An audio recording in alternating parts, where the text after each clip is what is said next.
Shalom Bapak Ibu dan saudara yang terkasih, salam sejahtera bagi saudara-saudara sekalian. Di minggu kedua bulan September, tanggal 13 September 2020, kita akan merenungkan firman Tuhan dalam rangka minggu biasa yang ke-24. Injil Matius 18 ayat 21 sampai dengan 35 akan kita renungkan bersama-sama. Namun sebelumnya mari kita bersatu hati di dalam doa. Ya Tuhan, kami bersyukur untuk pemeliharaanmu di sepanjang kehidupan kami, khususnya sekalipun di masa pandemi ini kami masih Engkau perkenankan untuk beribadah bersama-sama dengan keluarga kami. Saat ini kami akan bersiap mendengarkan firman-Mu. Berfirmanlah Tuhan, hamba-Mu yang Kau pakai untuk mewartakan sabda kebenaran-Mu, urapilah sehingga hanya kebenaran firman-Mu yang disampaikan. Di dalam nama Tuhan Yesus Kristus, amin. Jemaat yang terkasih, Matius 18 ayat 21 sampai dengan 35, dan perkenankan saya memberi judul renungan kita pada pagi hari ini adalah mengampuni sebagai gaya hidup.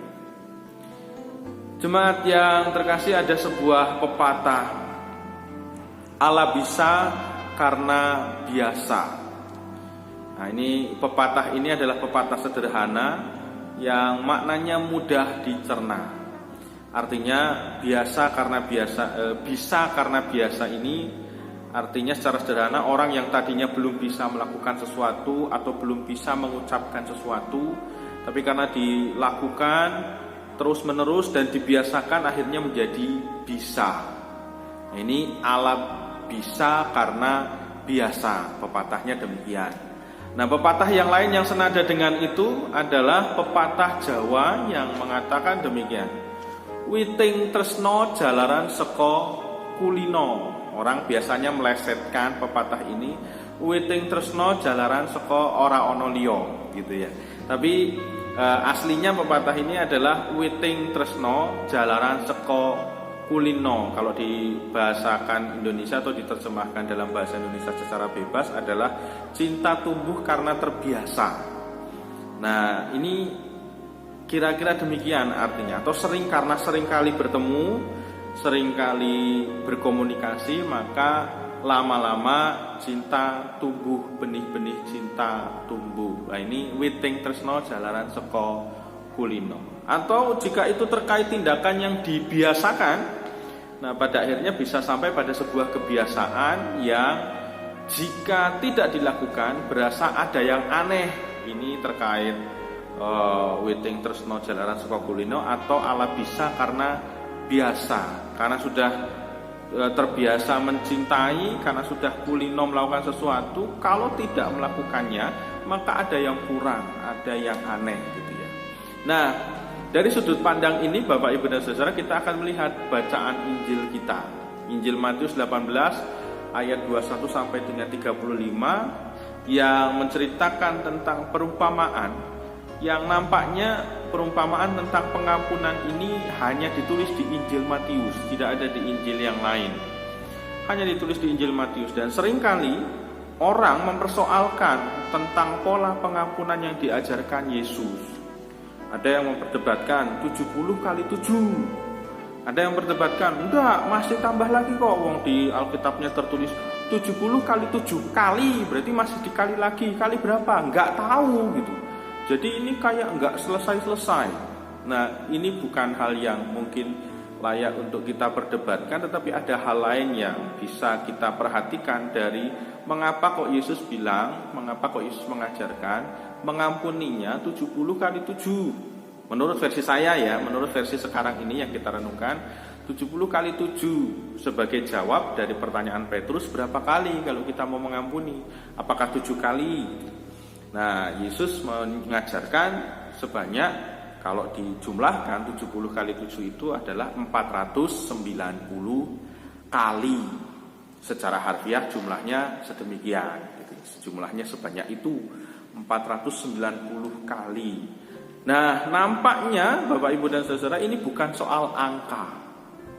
Ini bukan soal jumlahnya yang 490 itu. Apakah bisa menepati 490? Mungkin bisa gitu ya, kalau dibantu dengan catatan. Tapi bukan itu. Ini adalah sebuah pelajaran dan pengajaran penting yang ada nilai dan maknanya yang terkandung di balik 490 kali ini. Nah, jawaban Yesus ini nampaknya ingin mengingatkan kita yang pertama. Yang pertama, bahwa ini bukan soal ketepatan penghitungan jumlah pengampunan kita yang kalau dihitung 490 kali. Bukan. Tetapi ini sebuah pola hidup akibat dari kebiasaan yang dilakukan. Bayangkan Bapak Ibu dan Saudara, 490 kali loh. 7 kali mungkin belum bisa jadi kebiasaan. Tapi kalau sudah sampai 490 kali, mungkin 100 kali ini baru mulai sebuah kebiasaan. Nah, kebiasaan itu kebiasaan yang istimewa. Bukan kebiasaan biasane ngerokok, bukan kebiasaan biasane nganggo topi, bukan kebiasaan biasane kukur-kukur, bukan kebiasaan biasane nganggo kacamata, bukan hal yang itu. Tapi ini kebiasaan mengampuni 70 kali 7. Ini adalah kebiasaan pola hidup. Orang akan sulit untuk bisa menghitung dengan tepat berapa kali dia mengampuni jika standarnya adalah 70 kali 7. Kalau misalnya bisa tepat pun, ini akan mengubah perilakunya. Bayangkan kalau 490 kali itu sebuah pencapaian pengampunan yang luar biasa, Bapak Ibu. Berapa orang saja yang harus kita ampuni setiap harinya? 490 kali itu baru satu orang loh. Satu orang harus kita ampuni 490 kali. Setiap hari kita ketemu siapa? Berapa orang dan berapa orang yang melukai kita? Segitu juga 490 per orang. Itu yang harus kita lakukan setiap harinya, dimulai dari setiap harinya. Nah, dan untuk hal ini, maka dengan kata lain Bapak Ibu dan Saudara yang terkasih, hal ini merujuk kepada sebuah pola gaya hidup kerajaan Allah yang kita renungkan dan kita baca dalam Matius 18 ayat 21 sampai dengan 35. Pola dan gaya hidup ini adalah pola gaya hidup kerajaan Allah, di mana Allah senantiasa di sepanjang kehidupannya, sepanjang kehidupan zaman manusia itu mengampuni manusia, yaitu mengampuni setiap kesalahan manusia. Ini pola kerajaan Allah, Bapak Ibu dan Saudara, yang nampaknya kalau kita kemudian renungkan ini begitu berpengaruh sehingga kita bisa bayangkan kalau Allah itu tidak mengampuni atau Allah itu kemudian membalaskan amarahnya sekali aja kepada kita, wah kita sudah kelimpungan barangkali. Sehari aja Allah tidak mengampuni kita, saya tidak bisa membayangkan, kita semua tidak bisa membayangkan apa yang akan terjadi dalam kehidupan kita. Nah, oleh karena itu Bapak Ibu dan Saudara, pengampunan sebagai gaya hidup kerajaan Allah ini menjadi sesuatu yang harusnya berpengaruh terhadap panjenengan dan saya, mempengaruhi kehidupan panjenengan dan saya. Dan mempengaruhinya karena kita sudah diampuni. Kalau kita tidak mengampuni, mestinya ada yang kurang. Ini pola gaya hidupnya. Nah, pertanyaannya Bapak Ibu dan Saudara, kalau panggilannya adalah mengampuni sebagai panggilan gaya hidup, bersediakah dan siapkah panjenengan dan saya mengampuni? Dan kalau tidak mengampuni, rasanya ada yang kurang, bukan saya. Bersediakah kita? Nah, ini yang pertama. Yang kedua Bapak Ibu ini adalah sebuah peringatan bahwa kita semua sudah menerima pengampunan dari Allah. Maka selayaknya lah panjenengan dan saya tidak menempatkan diri sebagai yang lebih berdaulat dari Allah, yang lebih tinggi atau sejajar dari Allah, sehingga kita tidak mau mengampuni setiap orang yang menyakiti kita.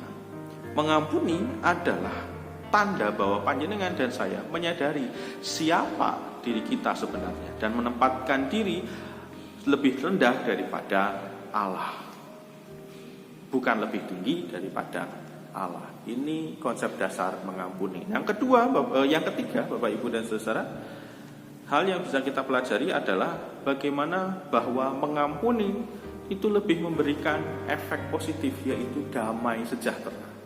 Dengan kita mengampuni, kita bisa lebih damai, sejahtera ketimbang memendam dan mengingat kesalahan orang lain.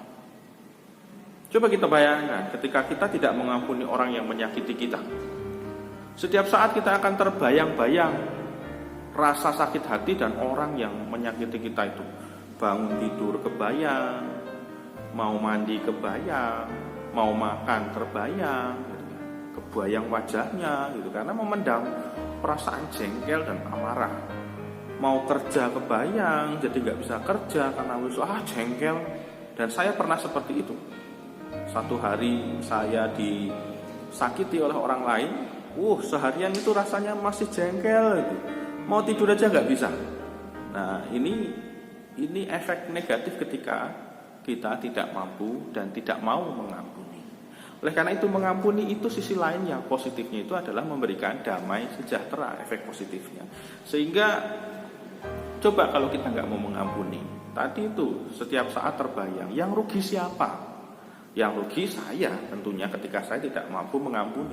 Orang yang menyakiti hati saya bisa menjalani kehidupan dengan enak. Orang yang menyakiti hati panjenengan bisa menjalani kehidupan dengan biasa-biasa saja. Mungkin tidak lagi memikirkan perasaan panjenengan dan saya.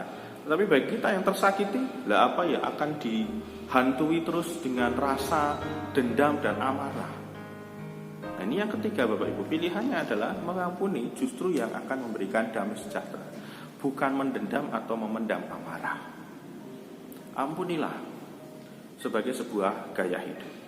Nah, oleh karena itu Bapak Ibu dan Saudara, di minggu biasa yang ke-24 ini, mari kita belajar terus-menerus membangun pola dan gaya hidup mengampuni tanpa mengungkit-ungkit. Sehingga kita bisa lebih damai sejahtera, kita bisa lebih bahagia menjalani kehidupan. Selamat hari Minggu. Tuhan Yesus memberkati. Kasih karunia dan damai sejahtera serta persekutuan kekal menyertai saudara sekalian. Amin.